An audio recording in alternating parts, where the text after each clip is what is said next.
Yo, what's good? New episode, E squared. What is happening? Before we get to the intro song, a little bit of housekeeping. Get the hoodies while we still have them. They'll be shipping very soon. Okay, so big news. The podcast is officially going to be on Ruckus Avenue Radio and iHeartRadio. And so once that starts premiering, either end of July, first week of August, there will basically be a new episode of the pod every single day at 2 p.m. So if you get the app, so right now you're only getting one episode a week, but if you tune in, you get one episode every single day, Monday to Friday at 2 p.m. And if you've missed out on the episode, you can go on the iHeart app and re-listen to them. And I will be setting up a Patreon. So if you want to watch the video version or the extra videos, they will be behind a paywall on Patreon, so you can enjoy them there. And other than that, yeah, get the hoodie, the new radio episodes, etc., etc. Yeah, I hope you guys enjoy.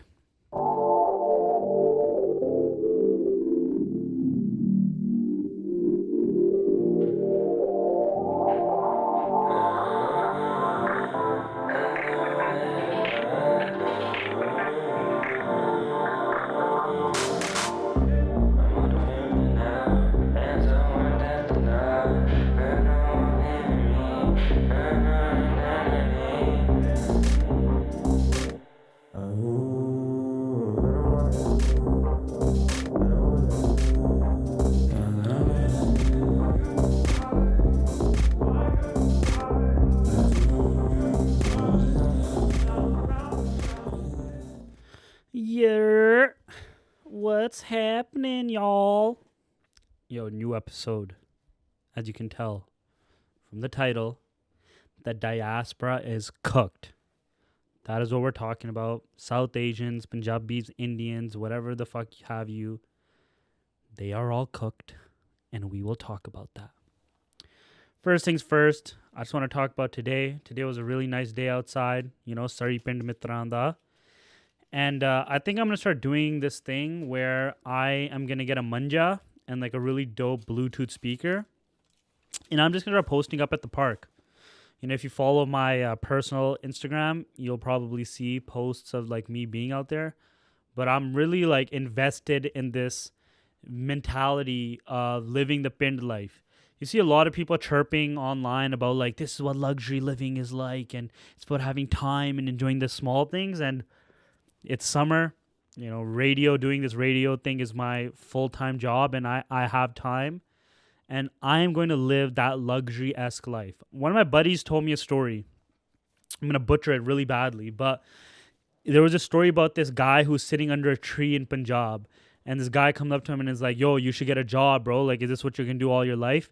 And he's like, okay, I'll get a job. Then what? And he's like, well, then you'll be able to get a house and, feed yourself like really good food. And he's like, okay, then what? He's like, you'll get a wife and you'll have a nice, happy family. He's like, then what? Then you can buy a house. Then what? Then you can feed your kids and grow a big family. And he's like, then what? And he's like, then you can chill under the tree. And he's like, if I'm going to end up chilling under the tree anyways, why not chill right now? Obviously, it's not like, I know people are going to nitpick and be like, that just means you're lazy, bro. Who's going to pay for everything? Whatever. The point being is, you want to get to a place where you are chilling and enjoy the little things in life. I feel like we're too indignated. Wow. We're too indignated in this new lifestyle of always having to do things, events, experiences, Let's go to Whistler and do kayaking and river rafting and bungee jumping and all this kind of stuff. Or let's go to the concerts or let's see fireworks. But people's day-to-day is mangled. And that's why when the whole pandemic happened, you saw people's brains just like dissolving. Because you're just like, what the fuck? Like, what do I do all day? I can't go to the gym. I can't do this. Brother, when the pandemic happened, I was like, you guys are all on my time. everything I would do in the summer anyways, I was doing, going on long walks, getting Slurpees, burning at the parks. Like, shit was awesome. But I was talking to people that were like literally like they couldn't stop not having to be go go go, and it was just like destroying their brains a little bit on the inside. For me, it was just perfect chill time. And I do think that most people want to get to that point where, just like how the Bubbas are out there and the BBs are out there at the parks with their grandkids and stuff, like that is kind of what we want, is it not? Most of us are not going to be multimillionaires with crazy art collections like I talked about before. It's going to be more so the calm things in life, going to the Gurdwara, the community, being outside in nature and enjoying time in the sun, playing pickleball at the whatever courts and stuff. Like that is what life ends up being the most fruitful, especially when you have people to do it with. And so, a couple of people from the Discord, they linked up. We were just there, had the Bluetooth speaker, I was playing mixes, Slurpees, like peak summer behavior. And that's what I love. And I'm going to call this Park Play Spinned. Like that's this new chillin' thing where I'm going to get the manja. There's mad place in Surrey you can get it apparently. And I'm going to start posting up with like a sick ass Bluetooth speaker. I'm going to get a big ass one and then like daisy chain them all together. And I'm just, every single time I finish my new mixes, I'm going to go there and play the mixes, chill on the manja, because when I was sitting on the bench, I'm like, the bench is kind of hard. Like a manja would be much better than sitting on a bench. Also, you can lay down on it. So that's going to be my new thing. Park Play Spinned is what I'm going to call it. And so also on the video side of these things, you'll see the vlogs. We're going to start doing like these Surrey type vlogs and stuff, mixing in with like because now I'm trying to get my ass fit and shit. And it's just going to be a cool experience. When it comes to the radio episodes, Mondays are usually going to be like the hot take Mondays, kind of like how the pod is. So it'll be that the pod video will release an hour after the pod is on the radio. So the radio episode, I guess, or whatever, the same thing. And then Tuesdays are going to be more like dharmic stuff, Sikh history stuff that you've been hearing with the Ranjit Singh episode or the Sikh Anglo Wars. Wednesday is going to be like a mix episode where I play the mixes, music, just my taste, because iHeartRadio has the ability to play all that stuff without getting flagged. So I'm going to take full advantage of that. Thursday, I'm going to talk about things that are not Desi related, things a little bit out there. And Fridays is going to be entertainment related, sports, movies, TV shows, whatever, hot takes, anime, etc., etc. That's what I'm going to talk about. And so that stuff will make it to the YouTube, but not fully. It's not fully going to be on YouTube. Some of it's going to be behind a paywall. Maybe one of those episodes releases only half of it. We'll see how it goes. I have a guy managing the YouTube now, and then he'll probably be like, this is how we should do it. Now, let's get back to the diaspora. The diaspora is cooked, and it's cooked on many different waves, but I've been noticing now with this last Punjabis Are Brain Dead episode, the Punjabis Are Brain Dead episode had a lot more to do with like Desis in Punjab and India and Desis here in the West, but this is just specifically, I touched upon talking about a little bit things like brown boys that are degenerate, brown girls have gone full into like feminism and all that type of shit. This is going to be that episode, that diaspora episode. And so first off, let's rank the diasporas. Number one, it's not even a competition, is Surrey. Surrey is the number one spot. And I will go through why every single one has its position there. Number two is Brampton. I will give it to Brampton.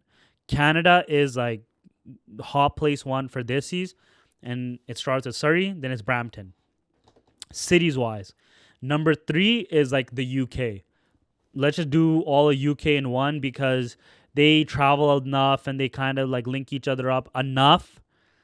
Please don't get mad at me, UK bande. But like Southall, Birmingham, I'll put them there. But just UK in general, just as such a small country. So I just put like that diaspora as number three. Number four is the California diaspora. Number five is the East Coast one, so like from Washington, D.C., all the way up to like New Jersey, Richmond Hill, New York, all that kind of stuff. And then number six, you have Australia and New Zealand. They're basically, yeah, Australia and New Zealand are number six. And then number seven, the European countries, because when I was staying in Italy, most desis basically stop by in Europe, get their situation going until they can actually leave to the UK, to America or Canada. It's more like a pit stop. It's not some place that they want to like truly get there or lay their nest eggs or whatever the saying is. So they're kind of last. No one wants to stay there. And then, I mean, I don't know much about like Malaysia, Singapore, Hong Kong. I don't know much about what's going on out there. We have a couple of guys in the Discord that are from like Hong Kong or like the Philippines. And it seems kind of like shit's dying out there. So whatever. But Canada is number one. I don't think that's debatable. The only thing that is debatable, Brampton Bunde will say Brampton number one. Surrey Bunde will say Surrey's number one. But Surrey is number one because we have much more history on the West Coast side of things. So on the West Coast, the history of Surrey is very rich. We have the Kamagata Maru incident. We have the Paimewa Singh incident. A lot of the logging industries that were like built up on Vancouver Island, up north, Prince George Williams Lake, Campbell River, all these places. A lot of desis stopped by there and then ended up going to Vancouver and then from Vancouver to Surrey. So basically how the pipeline was is early 1900s, desis were hopping off the boat into Vancouver since it was a port city and the boats could essentially go here. Obviously, the Kamagata Maru incident happened, which was fucked up. And then the Paimewa Singh thing happened, which was fucked up. But that is essentially what ended up happening. So if we're talking about diaspora being cooked, that happens later. But this is where we're still trying to make our bones out here in the West. From Vancouver, the desis that could afford to be in Vancouver, they were coming to Vancouver, even from the islands, even from the other like fort or logger towns and situations like that, and they would end up in Vancouver. And in Vancouver, they ended up getting together and like the community was building around Punjabi Market on Main Street. Now Punjabi Market is dying, sadly. It is what it is. But Punjabi Market was kind of like a hub, and Raw Street was built around that area. Raw Street is like technically a Tankaya Gurdwara because they have tables and chairs. And so if you go there, it's probably because you have no clue about anything about Sikhi related. That's something else for like a tables and chairs episode that we can get into. But so Raw Street was like the Gurdwara that everyone was around, and there's a couple other ones, and then like Punjabi Market. When I hear people talk about Punjabi Market, it was alive, bro. Like the community was there. They had like, I don't know if they had events, but I just knew it was always a lively place where people would go meet up and things were happening. Punjabi Market's kind of dying now because what ended up happening was everyone from Vancouver who wanted bigger houses or more land or whatever started coming to Surrey. Surrey was just like, it was nothing back then. It barely had any real department stores or malls or anything. It was a fucking nothing burger of a city. And in the 90s and in the 2000s, Surrey started getting populated by desis to the point where they just went full force. I would say the move to Surrey started happening in the 90s because you do hear about it. My nanny guys, they built their house in Surrey, in Delta Surrey-ish. They just like got lucky where they built it. They actually built it in a really dope-ass spot. And the people were starting to move there because when you were coming from Campbell River, you could not afford Vancouver. Obviously, Vancouver prices weren't as fucked as they were now, but it was kind of, you didn't have the money from fucking, washing dishes and working at the mill to afford a house in like peak Vancouver. On my dad's side, my dada guys, they lived like peak Vancouver area, Queen Elizabeth Park, and then they ended up dipping out to Surrey as well. But I mean, my dada was like an accomplished businessman and was part of Canadian history, which is a really interesting thing. Like I genuinely feel like I'm walking in the shoes of my lineage when I'm doing this podcasting stuff. Yeah, whatever bandana shit, don't give a fuck. But my dada started the first Punjabi newspaper outside of Canada. People have been like, oh, Kartar Singh Saraba, but that stuff was more like pamphlets, and it wasn't the same as an actual dedicated newspaper to the South Asian community of Vancouver. And that newspaper would get printed and shipped out to like Toronto and other diaspora areas. So it's kind of funny that this does, in a way, run through my blood. I can't write for shit.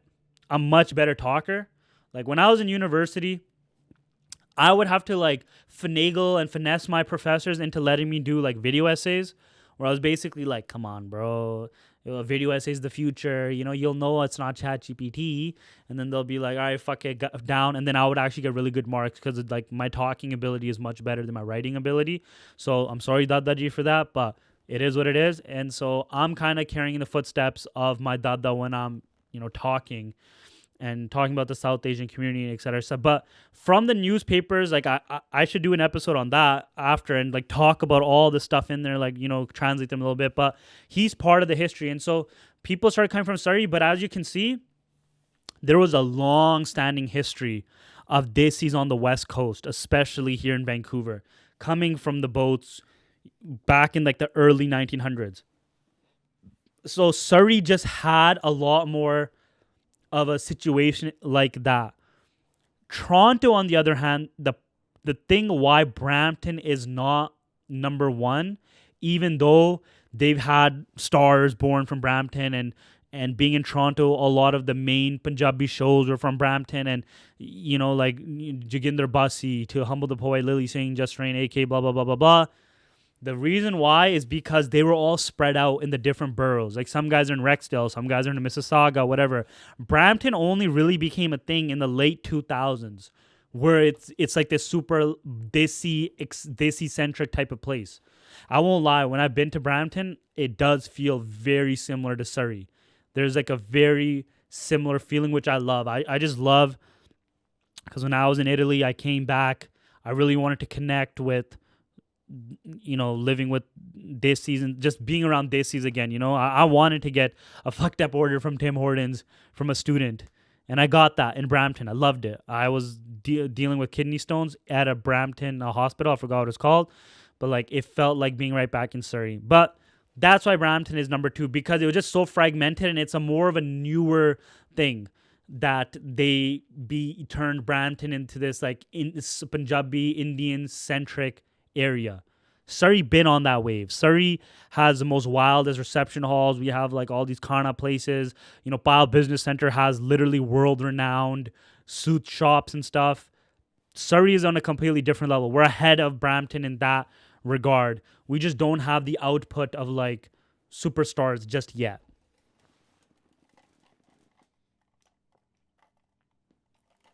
So how is the diaspora cooked? Well, if we go to now Cali, the Valley Girl type of aesthetics, the becoming American type of aesthetics has completely infiltrated and infected the desis and Punjabis of California, and same with New York, New Jersey, all that type of situation. The UK have also amalgamated very heavily and deeply with British society, and Australia and New Zealand. I mean, I know of like one desi in New Zealand, Amol. He listens to the pod. He's a big fan. I've met up with him before. He's a G. He's like the only guy from New Zealand. I think he might be like the only Sing. From what he says, he's never seen a Sing. So it's pretty crazy. And I know Australia has like a decent amount of desis out there and stuff. We flew out of Punjab, out of India. We went to all these different places. So the diaspora is cooked. How is it cooked? Well, let's start with the most cooked examples, and that's the American desis. American desis are so inundated and like infected by the idea of money that is completely like destroyed their sense of Punjabiyat. I talk to desis in California that are so, it's not even a comparison how materialistic they are. Gucci this, like they're all about the designer bags, having super dope whips and shit. And I mean, again, having these things is not bad, but it's a very like flaunt your wealth type of attitude. I don't know why, but they're just so into materialistic things. And that's a very simple reasoning, because America is a society that social mobility is based off of currency. It's one of the only places in the world where the idea of like you can buy your way through things works. I want to do another episode on this.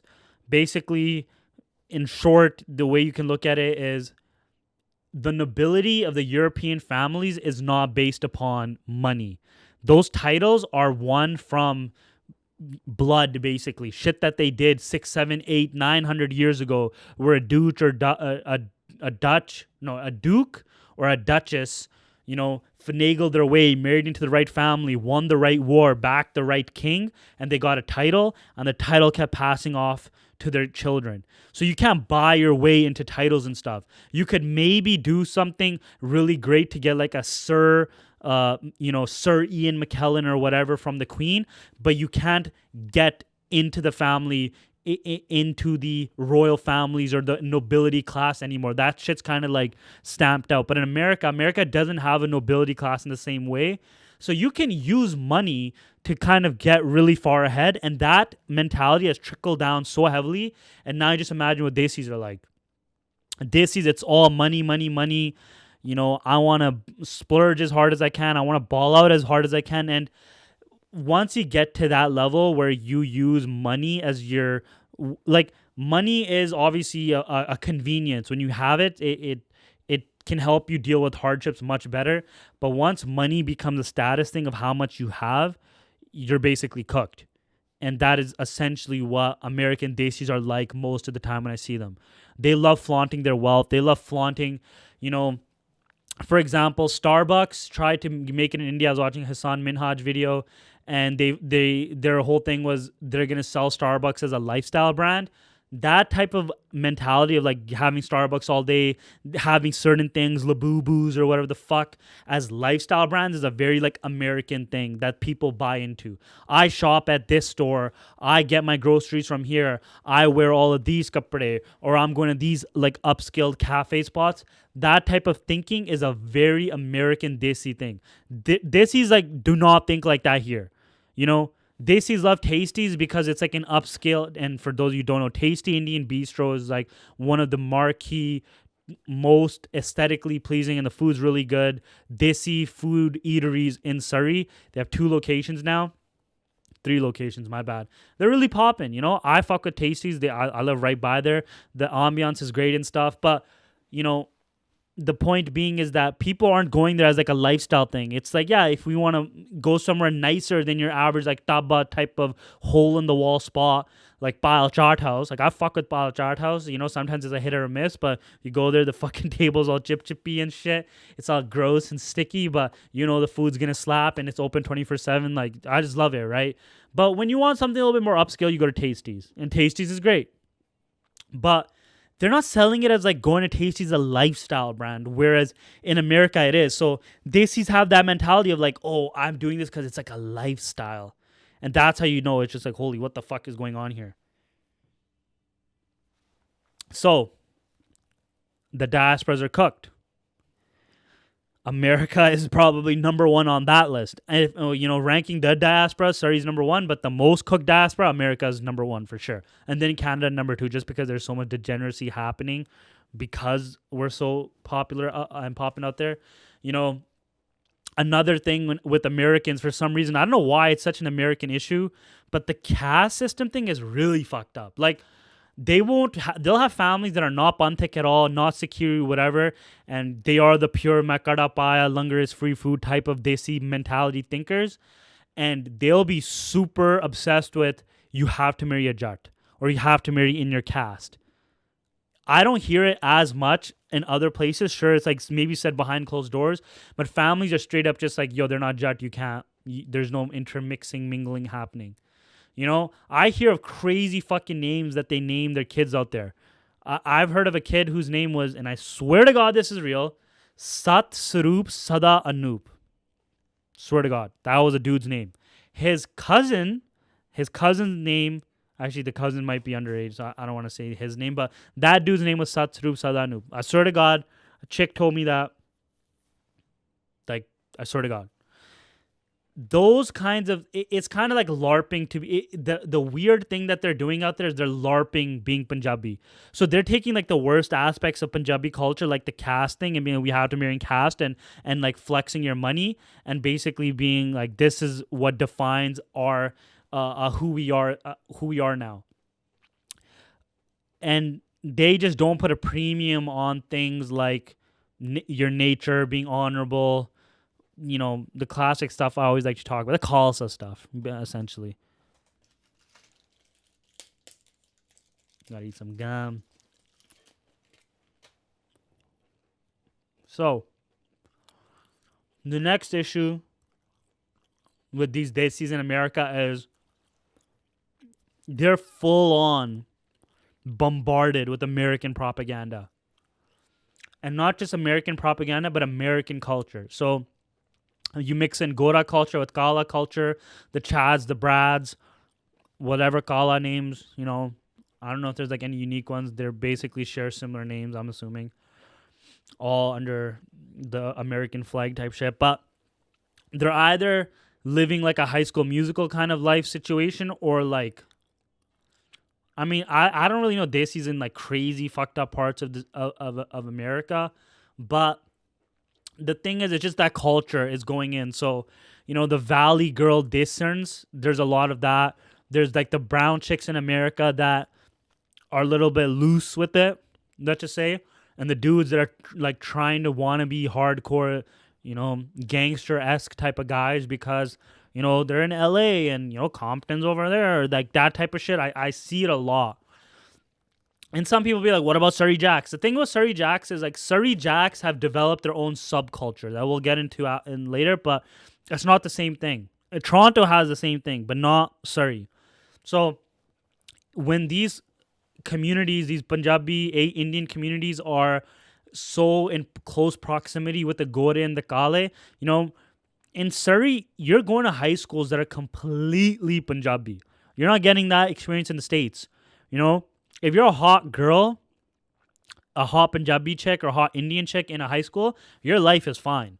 You're hot. If you're a fucking brown dude and you're like one of two brown dudes in an entire school, like shit's not going to be easy going, especially if you have your case and stuff, just because, in Americans are so ignorant to what six even are. Or is that a Taliban, et cetera, et cetera. So it's kind of like a good luck Chuck situation. And so I probably should not chew gum on the fucking. So on this vibe where how these people are going to school, what ends up happening is that Americans are able to very like in one generation, essentially, the desis start to amalgamate so deeply into their culture. You see it in the tech industry, the tech bubbles of San Fran and like Silicon Valley. You see it in how the type of jobs that these Punjabi Kuriyan are choosing. They have this type of soch that only could be bred in America. I've seen it a lot. I've had a lot of experience talking to American guys and girls. They just look at their success in all that in a completely different way. It's not in the same way that we are looking at success in Canada, where we can work in the secret economy, in the underground economy. In America, it is very much like get your job and be part of like the Gora's world, or become an entrepreneur, right? Like take your chance to make millions. And obviously there's good and bad of it, but I would just say that the fact that it just comes, the barrier or like the bar to understand how cooked your diaspora is how fast can they amalgamate you into their culture. If it takes a while for them to amalgamate you, your diaspora is least cooked. And why Surrey ranks at the top is because Surrey is such a exclusively desi South Asian hub where you don't need to bow or break or bend to any Gora, to any other race. You are insulated enough in your community. Good and bad things to it, just like everything in life, there's a gray. But because of that, you can truly be yourself without any fear of having to amalgamate. In America, however, there's pockets of communities for sure, but they're always minorities. They're never gonna have like, representatives in the House of whatever, Senate, or how the fuck this shit works, that are Sikh Punjabi people. Whereas, in Canada, a leader of NDP was Jagmeet Singh, a straight up Singh. They're not gonna have that. And so because of that, because that minority type of a thing, they're kind of unseen. Whatever community they can have, they have, but it's slowly like their numbers are just getting chipped away by amalgamating into like what the rest of America is about, which, it sucks.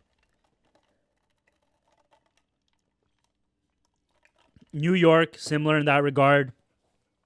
It's just instead of the laid back vibes of Venice Beach and LA and Fremont and Yuba City, it's Richmond Hill, being in the concrete jungles of New York and being very close with all these other races and whatnot, which is cool. Like it's the melting pot idea and stuff, which is great. But if we're just ranking diasporas, again, this is why Surrey's number one. Brampton is number two in that regard. The thing with like Australia and New Zealand is they're just so small that I don't really ever hear news of what's happening out there. Like people just go there and it's like, bye, whatever, we'll see. I would assume that they have enclaves or like small communities and stuff, but the real action is basically happening in the three countries of Canada, America, and the UK. UK and Canada are very similar in that like the UK does have these like burgeoning Punjabi communities, Desi communities, South Indian communities that have been part of the history of like the workers' rights and stuff like that. You see stuff every now and then, which is beautiful. I love that kind of shit. And there is like Bhai Jagraj Singh is from their basics of Sikhi, whatever started from there. So the UK does have that because they've had to like deal with the conversions and whatever crazy stuff that's been happening in proximity with other groups and whatever. It is what it is. But the UK in that regard is kind of dope. But then again, when they amalgamate, they end up in like the fucking the samosa pugs with the no dadi and like drinking in the pubs and stuff and grabbing a beer. Like that's their new tikka. They totally have adopted those parts of British society. But for example, like the British music scene, the Desi British, like they were running the game in Punjabi music for the 2000s. Like let's be real. Like holy fuck. The only real Punjabi song to ever cross into the mainstream pop culture was by Punjabi MC, UK Banda. Shinda was producing from the UK. Like, they've got their stars. Bend It Like Beckham. I mean, that movie is still mentioned today. And sadly, after 9/11, they couldn't make more movies like Bend It Like Beckham. But, like, Keira Knightley's in there. It's a Punjabi family. Like, fuck, that's awesome. And they've had other things where they show Singhs in them and stuff. Like, the most visibility Sikhs have ever gotten is the UK. And they understand Punjabis a lot well. I would almost argue that, like, in today's day and age, maybe Sikhs are more respected in the UK than they are in like Canada. Where like in Canada they are, but there's like this very big like student hate situation going on. I don't know if like the same student issue is a thing out there, but because in America or Canada, like students are coming so much and they're working Tim Hortons, like the Gore are just like fucking losing their minds and shit. So it's not the same. But I would say like the UK, obviously they have their problems where proximity to other, groups ends up amalgamating them as well. But I don't know how bad it is. I'm not an expert on everything. I'm just talking.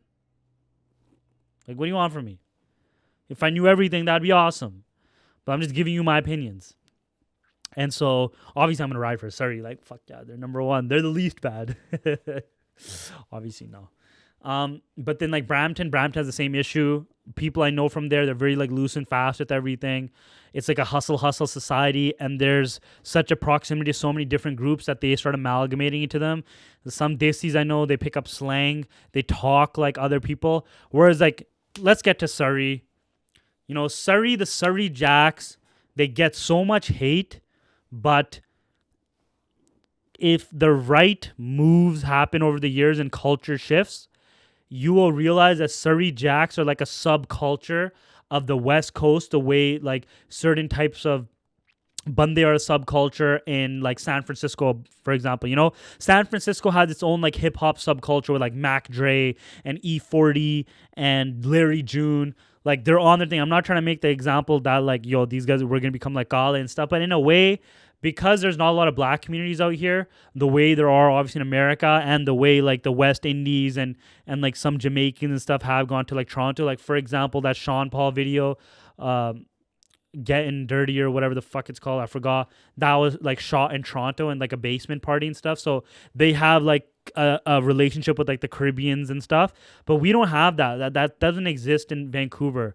It literally is like Surrey is for the Desis, Langley is where like the Gore are being pushed out, Abbotsford is for like the racist Gore live, along with Desis that are farming.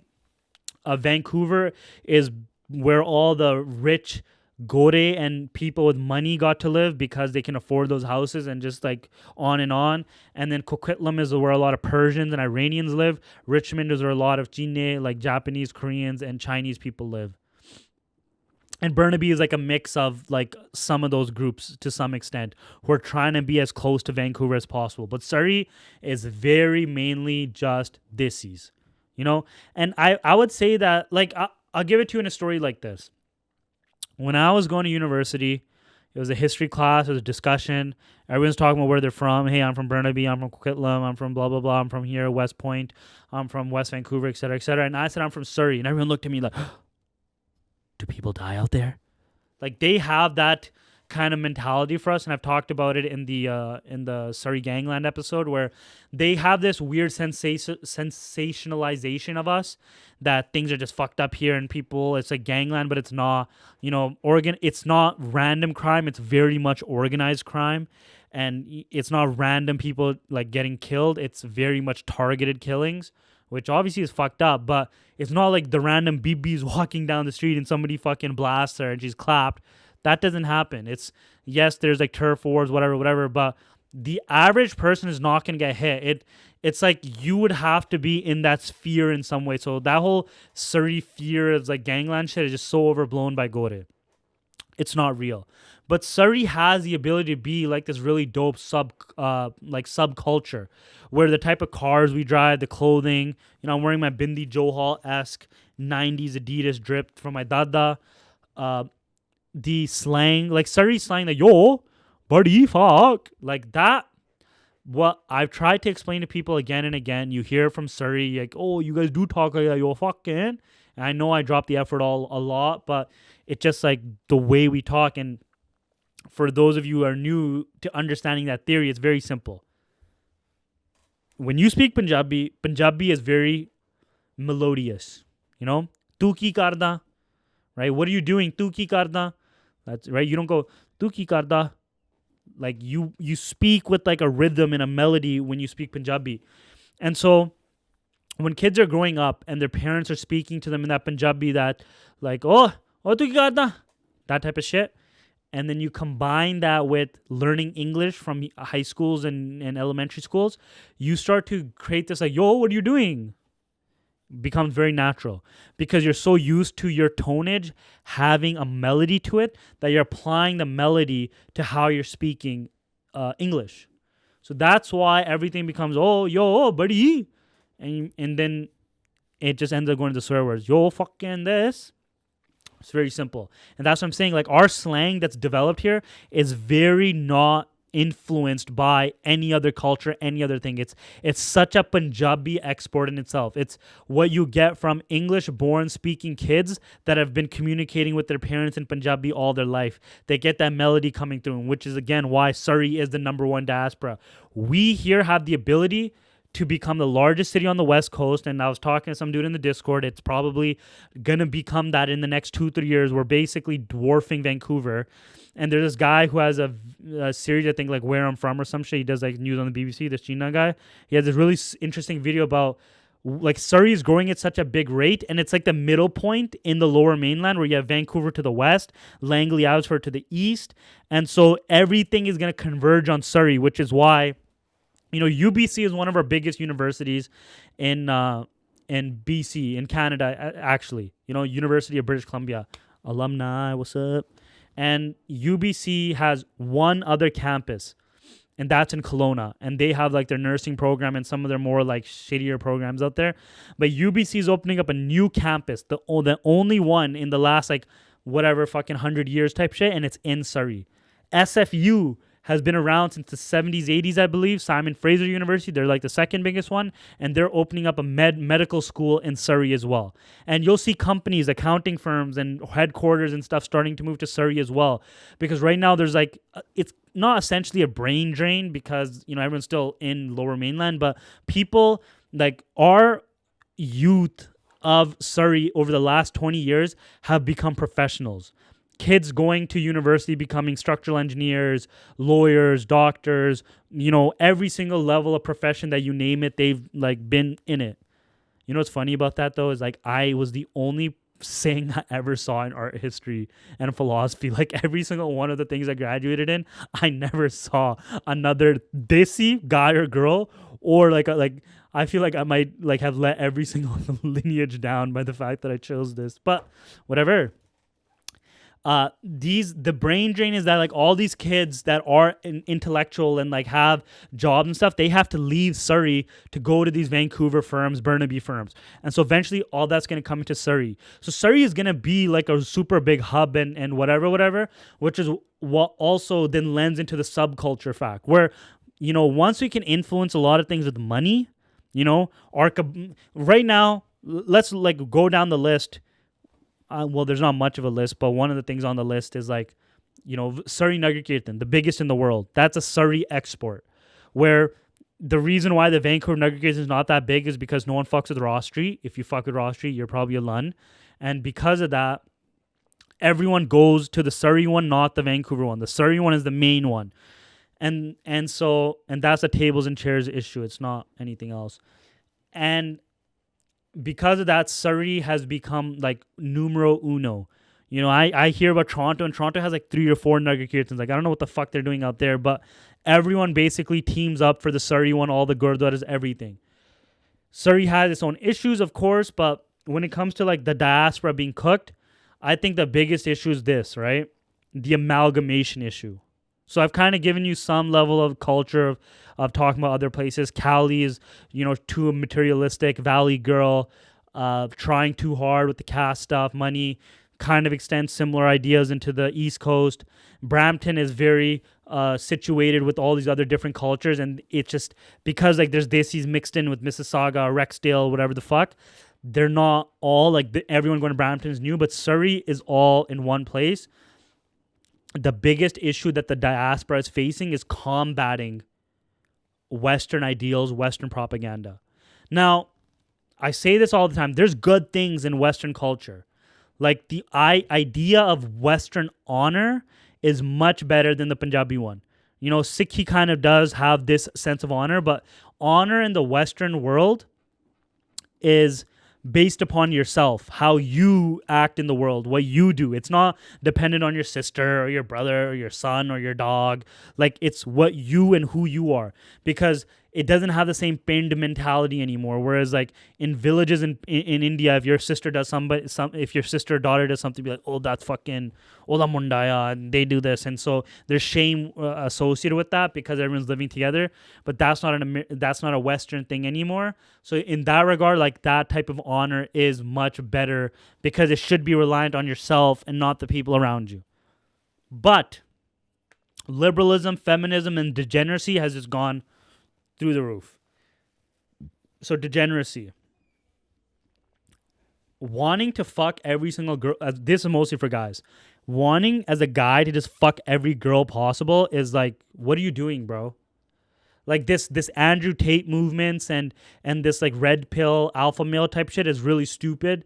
You know, there's truth to it. Like the reason why Andrew Tate is popular is not because like everyone's brain dead. It's because he's pointing out a real problem. His solution is just so fucking cooked that you're just like, what the fuck? And the fact that people are following him is so dumb, you know?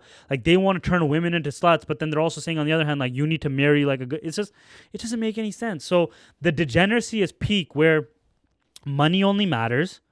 You know, fuck all the morals, fuck everything. It doesn't matter as long as you're getting money. So, you know, if we're using Andrew Tate as the model, Andrew Tate is the peak model of Western degeneracy. Everything about him. Hates on women, but had to use women to make all his wealth.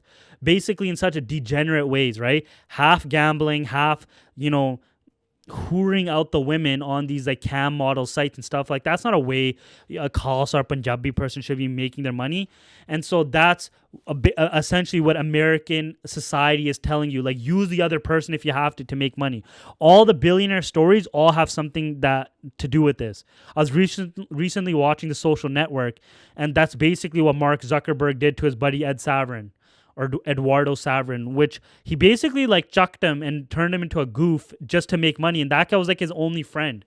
In America, the rat race for money is so above everything else that you'll fuck anybody over.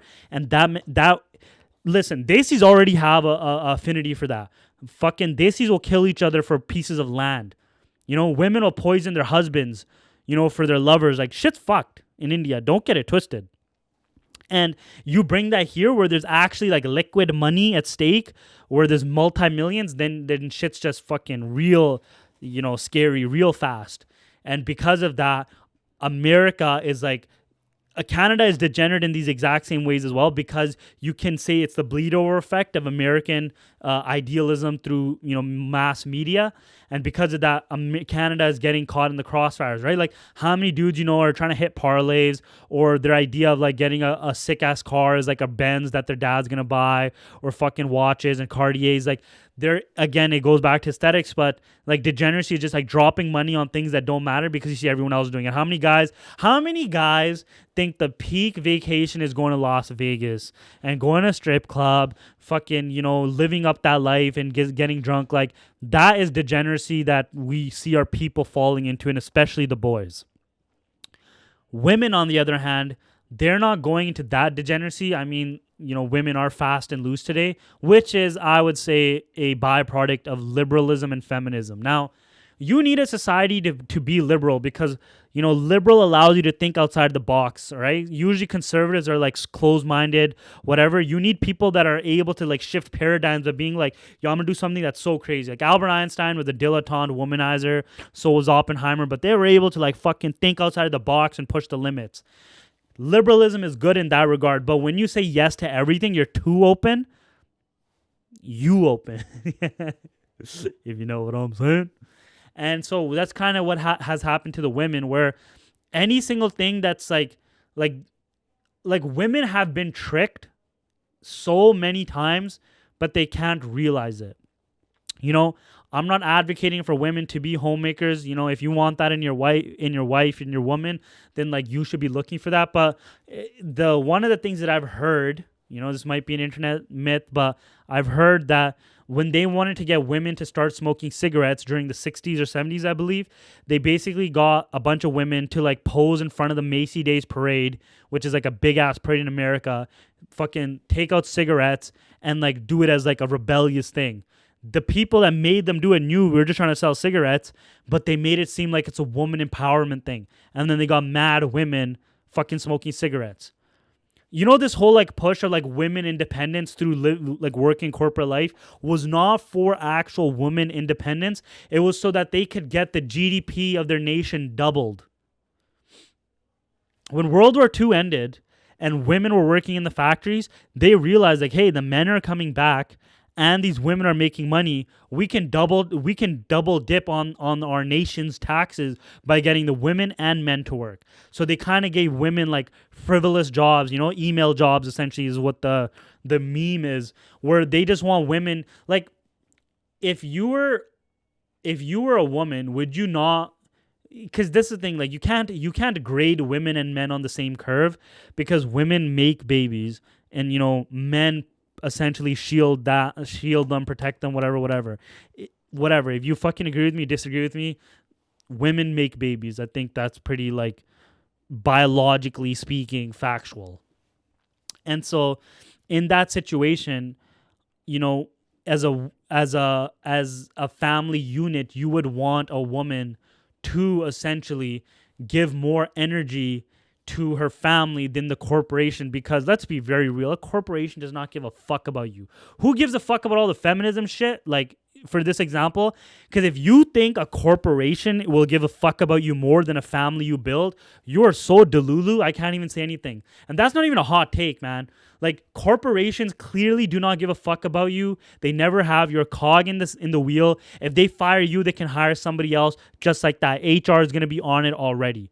Right now, they're literally, there's corporations. Look at Xbox right now. Xbox is laying off thousands of workers, and they've been like, contracting people to finish their games because they don't care. Corporations don't care about you.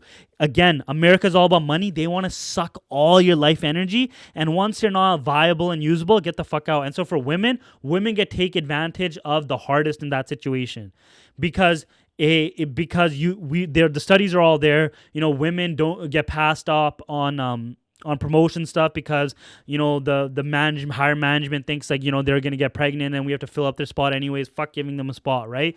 So American corporate culture doesn't want you to have a family essentially because they want you to be a workhorse. There was a study that came out that said the most unhappy woman is like a woman in her 40s who does make hundreds of thousands of dollars and has a dog and is not married. Whatever. Fuck, I need to find this, man. Otherwise, unhappiest woman survey 40s.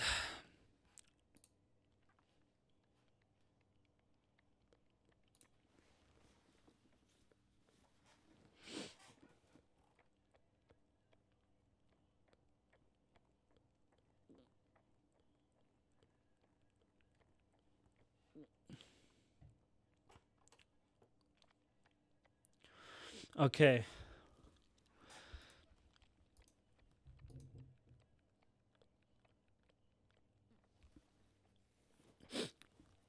So this research thing is basically saying research indicates that people in their 40s, particularly women, often report experiencing lower levels of happiness compared to other age groups. I also believe it does say like, you don't. It's the complete model of feminism where you don't have a child, you're independent, you're making money, no man is above you, you don't take shit from nobody. But those women basically report being the unhappiest. So that is kind of like we have proof that says that women who are buying into this feminism shit at this level are completely fucking like cooked. And brown girls are heading in that direction. And that's why they're cooking everything, because they think that these are the markers of like feminism. Because again, liberalism is like the primer and feminism is the shot. Liberalism is, hey, your desi parents are controlling you, and sometimes they are, right? And so it's kind of like the gateway drug theory, where liberalism is a gateway drug. We're like, yes, I should have more freedom. My parents shouldn't be fucking telling me what to do, and I'm the eldest daughter in my family. I have to do a blah blah blah, and all this pain, PTSD, trauma, and blah blah blah. So then so liberalism gets you through the door, and then feminism becomes like your dogma. And now feminism like feminism has had waves, right? The first few waves of feminism was important. There was a time where a woman couldn't get a fucking credit card unless like the husband or father like signed off on it. That's fucked up. Like they didn't give women their own agency, and not being able to vote and suffrage. Like, as Sikhs in the Khalsa, we do completely agree with these things. Women have led missiles in Sikh history, right? Sada Kaur, look at her. Mata Pa Kaur, like we have those examples. They exist. They're outliers, but they exist. So we do understand and give women their position. But now when you're like giving it force fed to all these women and brainwashing them into thinking that like, oh, having kids is going to make you unhappy, like completely forego your biological nature and shit. Fuck all that. Just give a fuck about, serving the state, serving the corporations. Like it's like such a simple fucking form of brainwashing, and the fact that people are falling for it just kind of shows you how fucking brain dead they are. Like feminism is literally telling you service men, right? Because fuck whoever you want, that's servicing men. Service the state by, agreeing to everything the state says about how to raise the children or how to fucking deal with societies and whatever. Like, how many people are against certain wars and the state is doing that, but people are supporting the states anyways, right? And support corporations because they pay you, and the corporation doesn't give a fuck about you. Like, I would think that it's like such obvious where like this shit's fucking you up and like fucking you in the butt, but like for some reason it's not kind of obvious. Like this, there's like a really good debate about the sexual revolution by my girl Anna Kachian and I forgot who the other chick was. What the fuck? Anna Kachian. Sexual revolution. So right here, this debate that they had. Is it because I just spelled it so wrong? Grimes sexual revolution debate. Okay, yeah, watch this. Has the sexual revolution failed? Like, it was pretty good. Like, Grimes didn't really have any other points. That other chick was kind of just, like, on her side. It was, like, a two-sided thing. You should watch it. But, like, basically, they make a pretty clear argument of why the sexual revolution was kind of a flop, where it gave... It kind of... You have to watch it, right? But I'm on the Anna Kachian and the other chick side. I think they had the better argument, and I think most people, even in the Louise Perry, I believe was her name, or Sarah Hayter. I think it was Louise Perry, but I think they had a better side of the argument, and so like it's not like women, it's not like a 4B movement situation in Korea where women are like refusing to fuck guys in Korea because they're pieces of shit. Like feminism is essentially telling women to like use their bodies and minds to serve the state, serve the corporation, serve men, but let's frame it in a way that it's actually empowering to yourself. Like I think it's a pretty like, let's be real first of all, bro. What government has ever done propaganda in your favor? Like, please. Like, who the fuck has ever been like, wow, the government is so right about the Vietnam War. Thank you. The fucking Pentagon Papers proved that the Vietnam War was a fucking sham from the beginning. And, like, this is why public trust has been eroded. Like, Canada, America, like, when has truly these countries given a fuck about the people on any level? Humanitarianly wise, economically, whatever. The 2008 crash wiped out the like savings and stuff of the Banda, and the corporations were completely got off scot-free. Oh, we're too big to fail. You know, I my argument is like laws are for only poor people. Like look at Korea. I've been so down the South Korean like fucking thing, but laws are only for poor people because rich people can always skirt around them. Hey, these are the tax laws. Well, let's fucking shelter our money in the Cayman Islands. Hey, I murdered somebody. Well, you're too rich. Fucking, you know, Caitlyn Jenner, you get off on the situation. Like laws are only for poor people. And so the government is doing this, and I am very like rebellious type of banda. So I would just say that like if feminism is being fucking given to you by the corporations, by all these like the state and stuff, you know that there's something in there that is probably not good for you. And they're basically trying to fuck your shit up. And then that's why these diasporas are getting cooked, because the liberalism is the gateway drug, feminism is your primer, and then you just amalgamate. You know, the type of people you keep your sangat with. That's like a huge like Punjabi Khalsa Sikh thing, which is sangat, right? Like who are you around with? And if you're around with people who have like from cultures that are loose and fast, who don't give a fuck, who don't have these things like, and it's not just like Gore are like this a lot, man. Like I haven't been to many Gore houses where they're like, oh, hey, do you want to drink something? Like we have juice or whatever. Like I've actually heard that like hold up, that in Scandinavian countries, they'll make you pay for a coffee if you drink it at their house.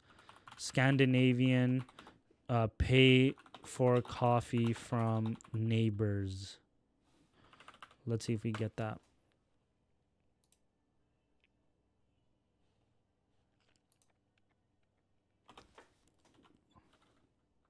Oh, Swedes don't feed. Yeah, right here. Can anyone explain to me the Scandinavian don't feed their guest stuff?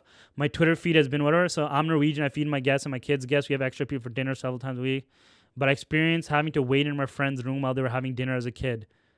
But I experienced having to wait in my friend's room while they were having dinner as a kid. Never thought about it until now, but it was a thing in some families. I think other cultures are better at feeding guests than Scandinavians, but for me and my family, the norm is to offer coffee/tea. Possibly a distinction between hanging with your friend after school versus being very specifically invited to come for food/come visit.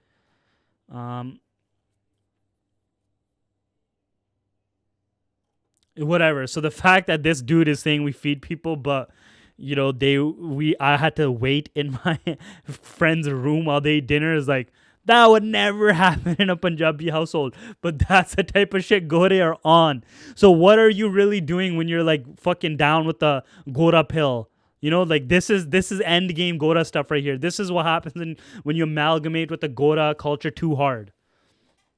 And so that's why it's like, once you amalgamate, there is no real going back. Like it's going to take some, like the thing you do hear about is like, let's say you get into a mixed wedding, you're a chick, you marry a Gora, your kid's mixed, your dad's like not really teaching him anything cultural. You're basically telling your fucking kid like, you know, we go to see Babaji on Sundays in Waiguru. The only way that kid's going to be saved is like his daddi, or no, his nanny, technically his mom's mom, who's going to tell him about Sikhi. Same with when you're a dude and you marry a Gori, like she's going to basically have all her Gori culture stuff, and because the kids are going to be around the mom, and the only way to save that kid is the daddi who's going to basically tell them about their culture. And that's like what I hear about today, where like kids are either be like, my parents are mixed or my parents are complete coconuts, and it's like I learned it from my daddis, or you have a version where you have like a spiritual crisis and you go online like, what the fuck is my culture?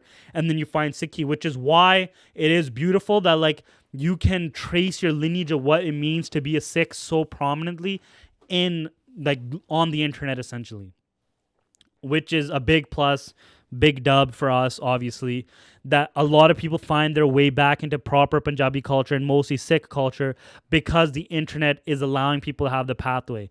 But in the over thing, the degeneracy is basically, you know, all these things are gateways into amalgamating our people to the point that like in 2-3 generations, you know, most of us are first gen. You got to think about that, right? Like the way I look at our generations is you have the British generation, which was our great, it's basically the generation of Desis in India that were born during British Raj, like in the early 1900s, right? Then you have the partition generation that was basically like our daddi dadde that were like babies or like young children during partition. Then you have the Indian generation that was the first generation born when like India was fully a nation, so they were the babies of the partition generation. And then you have the modern generation, right, which is like us now, like if you're in your 20s, 30s type shit, right? So the Indian generation, a lot of them are our parents that came to Canada that made us first gen. What is it going to look like in generation 5 or generation 6? Because it's just going to become so, the state is going to raise your kids more and more, right? Already, you have to basically send your child to public school. So your child is in kindergarten to grade 12 in a public school. You know, they get to choose the curriculum. They get to choose what they teach your kids. They get to choose. So it just depends on whatever the mood of the country is. If they want to just, you know, in certain places in the states, they don't have critical studies or critical gender studies or whatever the fuck it's called. Critical race theory, I believe, right? Where they don't talk about like the slavery past and stuff like that. Like your nation, your state, they can choose how to indoctrinate your children. And then after that, you have to go into the, you know, state's university system and then the state's workforce, corporate force. And corporate culture is a thing. And so in that entire situation, like our Desi parents that came here, like especially Surrey specifically, they have the secret economy, the underground economy to work in, where they don't need to get corporate jobs, where they are like, you know, doing truck driving. They can keep that Desi yurt life inside of them alive long enough to not have to basically become poisoned by, you know, these fucked up cultures that exist. You know, you hear about hockey culture, you hear about fucked up corporate culture. Like let's be real, like fucking hazing, the shit that these fraternities do, man, it's fucked. I've seen it at university, man. They do the fucking naked run where they're fucking running with their lullies out at IKB. Like, that's Gora culture, bro. What the fuck is that? And so, to some extent, yeah, let's absorb some things about these people. Civic sense, civic duty. I'm down with those things. Keeping your city beautiful, you know, fucking aesthetics and shit. Like the Gore have us on that. But there's other things like fucking having your friend in the room while your family's dinner. Like, what the fuck is that? So, amalgamating is like essentially the tier list is how I would argue it, where from number 1 to whatever 5 is number 1 diaspora is the least amalgamation prone, where Surrey is going to be strong enough to hold back the tide against amalgamation. You know, America's done. America, they're fucking cooked because they just don't have a big enough number to like really fight back that stuff. Like in Surrey, the stuff they've passed in Parliament about certain Sikh history things. April is Sikh Heritage Month. Like Canada, we're kind of like in the nation building situation where we can save it the best, which is why Surrey Brampton's number 1 and 2. And this is not like a call to everyone. I would only say like UK Bunde need to move to Canada. It just makes a lot more sense. There's more land here. Your pounds transfer better, etc., etc. But the way that we're going to be cooked, and this is a we problem, right? I see it around me, is that if we don't really stamp in the ground, line, Baba Deep Singh level, line in the sand, this is what it means to be Punjabi, this is what it means to be Khalsa, or at least this is the boundary for like what it should be, right? It's you versus us. Then generation after generation after generation be cooked. Like if you keep that Baba Deep Singh line in the sand strong enough, then if you have a kid or a brother or whatever that marries another race or whatever, it's strong enough that it can at least there's enough of the village or the community to raise the child that like they can keep those parts, right? Or it's just like who gives a fuck? You're mixed. It is what it is. Love is love, and things are going to be different. But in my opinion, I'm like a fear monger for amalgamation, for assimilation. Fuck, that's the word I was supposed to be using. But it's amalgamating actually, because you're going to take a lot of good. But it's like full assimilation is like a death, essentially, of like a Punjabi. That's like full death when you fully assimilate, because you change your names. Your names become Vicky, Vic, Sunny, Sean, stuff that like white people also name their kids. And I went to fucking high school where kids' names were Jordan and Tyson and shit, man. Like what the fuck is that? Like, we've completely fucked our names, bro. Love Preet. Somebody's telling me there's some chick named Nature Preet. What? Yo, that's so crazy. Nature Preet. Where these names obviously don't make any sense, but we for some reason started adding Deep, Preet, Jeet, Inder, Gurinder, Bodinder, Halinder, Fafinder, and all this shit to our names. But what happened to the old school names? Buddha Singh, Ajab Singh, Fateh Singh. Those one-liner names, 4 or 5 letters, call it a day type shit. Like, those names are basically fucking dead. We originally got them from, like, there's no Ikarinder Jeet in the Guru Granth Sahib, right? That's where a lot of desis get their name. Maha Singh, Baba Deep Singh, Money Singh. Yo, Money Singh is a fire name, bro. Because Money Singh is the only acceptable white adjacent name. Yo, Money, like, that's a sick fucking name. And, one of the great shaheeds of Sikh history by Money Singh. So there's no, like, whatever, but by Jetaji or by Taru Singh. Like, you don't hear these fucking, like, crazy names. My Dada's name was Narinder. It's not it is kind of Nar Inder, essentially. My father's name was Gurpreet. My mom's name was Rapinder. Like, they all have that kind of name. I'm blessed with my name. But, like, I want my kids to have those fucking super hardcore names of the past history. And that's another way. Like, you'll start losing your culture and identity on these slow things. First, the names. Hey, we want you to sound easier to pronounce in the Western world. Okay, then what's next? Well, we want you to look, more. So let's dress it to what the Gori are dressing. Fuck wearing suits and pajamia and kurte in public. Bro, that's the new flex, man. Park Place pinned in the kurta, on the manja, with the fucking Punjabi mixes. Chef's kiss. But, let's start wearing the jeans, the shirts and stuff. And it sounds like I'm going full fucking like orthodox here, but I just mean like, kurtas make sense in the summer. Have you ever worn a nice fucking loose kurta in the summer? It's fucking nice, man. It just feels vibey as fuck. And we're losing that. We're becoming full on, whatever. And so the next was the appearance. So clothing, and then case kattal, bro. That whole Indian generation that came over, so many people cut their hair. Only the realest, most badass motherfuckers kept their hair, and they ate shit. They were down to eat shit, which is why I would actually say that their sacrifice of eating shit gave rise to the secret economy, the secret desi economy that exists, especially here in Surrey.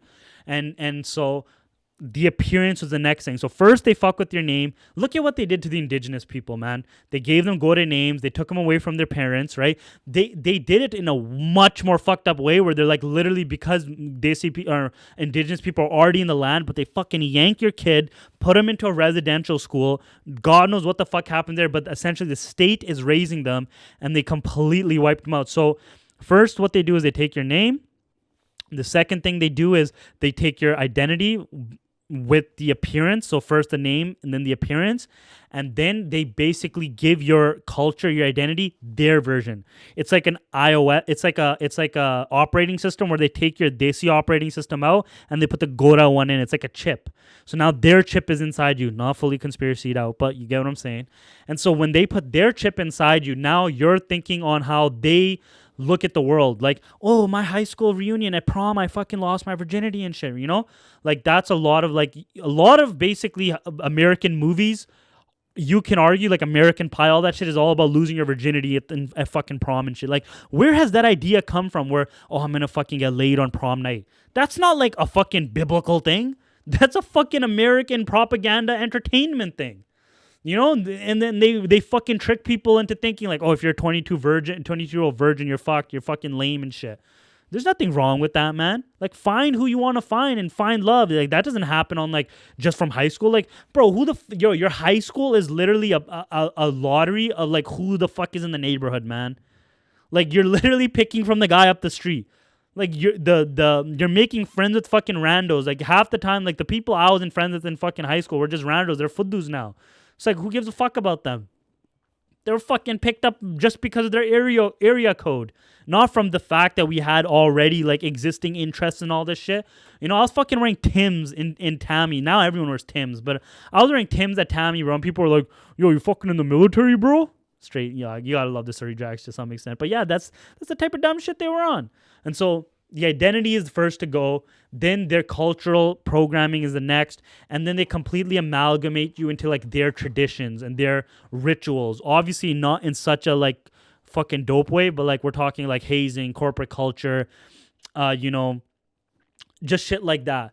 They get you into those things, and then, you know, by that time, you're just completely not Punjabi. And again, there's some things that are good. Like, you know, swimming is not a very desi thing. You know, fucking, they're not swimming laps in the Pind in India. But they are swimming laps here in Canada, which is great. You know, hockey, you know, affording that equipment, different types of sports cultures, all this stuff. Like, those are cool things to get into, right? Like, I know how to play golf for whatever reason because, like, my dad taught me how to play golf. But, like, where the fuck are you going to play golf in the Pind? Obviously not. And so in that regard, there are certain things that you want, but like, be a yat about it, dog.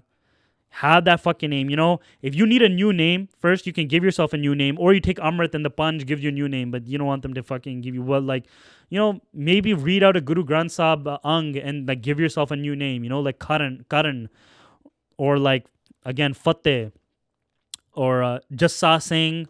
Money is the best one, man. I would totally go by Money Singh. Or like money Singh, whatever. And so that's basically how they're cooking all of us simultaneously. And it's up to you. Like, you know, drink. What's funny is, again, like the bar for like higher culture living in the West is very aristocratic or like nobility like focus. Like, you wouldn't see some waspy fucking millionaire in a bar in Boston Pizza getting drunk. Like, they're fucking getting drunk at like private parties or whatever. So like, the thing is with Western culture is, the way I'm going to make this point is about like, it's easily like pleasure based. So the lowest common denominator of everyone's down with the drugs, the pleasure, the sex, money, drugs, all that stuff. It's easy for any rando to get hooked on because it just like completely like hijacks your sense of self, you know, the drugs, all that kind of stuff. So it's easy for desis to get into all of that, you know, sports, gambling, drugs, drinking, women, sex, hookers, blow, all that kind of stuff. Like, that stuff's easy to get into.